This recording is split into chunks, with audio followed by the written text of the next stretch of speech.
মৰমৰ ছাত্ৰ-ছাত্ৰীসকল তোমালোকক স্বাগতম জনাইছো আজি নতুন এটি ভিডিঅ'লৈ আশা কৰো তোমালোক সকলো কুশলে আছা আজি আমি ক্লাস 4 ৰ লেসন নাম্বাৰ 2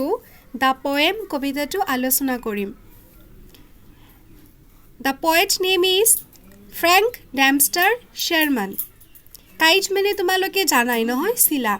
ইয়াতে সোৱা শিলা এটি আকৈ দিয়া আছে এতিয়া পলম নকৰি হনকালে আমি কবিতাটোৰ পিনে আগবাৰো I often sit and wish that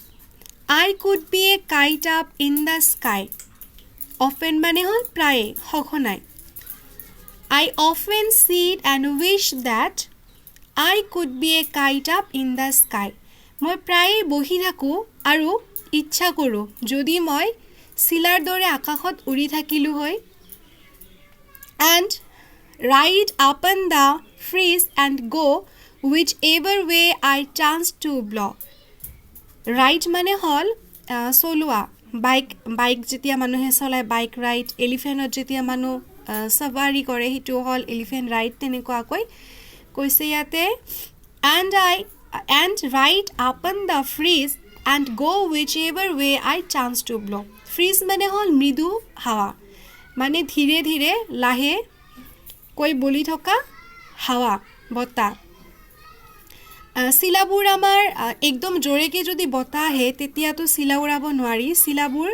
লাহে লাহে বলি থকা বতাহতে উৰুৱা হয় কবিয়ে ইয়াতে ইচ্ছা কৰিছে যদি তেও শিলাৰ দৰে লাহেকৈ বলি থকা বতাহত উৰিব পাৰিলে হয় আৰু তেওঁৰ যত ইচ্ছা তালৈ যাব পাৰিলে হয় Then I could look beyond the town and see the river winding down. আৰু তেতিয়া কবিয়ে হেই শিলাৰ দৰে উৰি উৰি কি চাব বিয়ন্ড দা টাউন মানে বিয়ন্ড মানে আখে পাখে টাউনৰ আখে পাখে কি আছে ওপৰৰ পৰা কবিয়ে চাব and see the river winding down আৰু ৰিভাৰ নদীৰ উইন্ডিং মানে কৰ পৰা উৎপত্তি হৈছে তাই নদীটো কেনেকৈ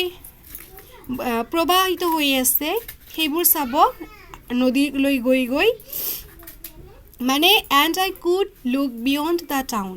আৰু সেই ওপৰৰ হাৱাৰ পৰা কবিয়ে চাব টাউনৰ আখে পাখে কেনেকুৱা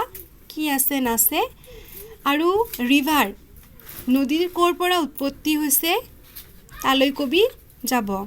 and follow all the ships that sail like me before the merry gale আৰু কবিয়ে ফলো কৰিব মানে অনুসৰণ কৰিব all the ships মানে জাহাজবোৰৰ যোনবোৰ জাহাজ sail মানে চলি আছে যোনবোৰ জাহাজ নদীত চলি আছে সেই জাহাজবোৰৰ পিছে পিছে গৈ কবিয়ে যাব before the merry gale যেতিয়ালৈকে happy strong wind নাহিব happy merry মানে হল happy gale মানে হল a very strong wind মানে শক্তিশালী বতাহ যেতিয়ালৈকে নাহিব তেতিয়ালৈকে কবিয়ে সেই শিপছবোৰৰ পিছে পিছে গৈ থাকিব until at last with them I came to some place with a foreign name আৰু অৱশেষত সেই শিপছবিলাকৰ পিছো লৈ শিপছবিলাকৰ পিছে পিছে গৈ কবিয়ে এনেকুৱা এটা জাগাত পাব with a foreign name যেটো নাম হল বিদেশী unknown foreign মানে ইয়াতে হৈছে unknown unfamiliar place মানে অচিনাকি জাগা যেতিয়ালৈকে কবিয়ে সেই শিপছবোৰৰ পিছে পিছে গৈ অচিনাকি জাগালৈ নাপাব তেতিয়ালৈকে কবিয়ে গৈ থাকিব এইটোৱে আছিল আজি আমাৰ কবিতা আশা কৰো তোমালোকে ভিডিওটোৰ দ্বাৰা কিছু পৰিমাণে হলে উপকৃত হৈছা ভিডিওটো ভাল লাগিলে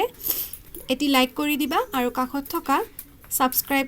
বাটনটো প্ৰেছ কৰি দিবা থ্যাঙ্কস ফৰ ওয়াচিং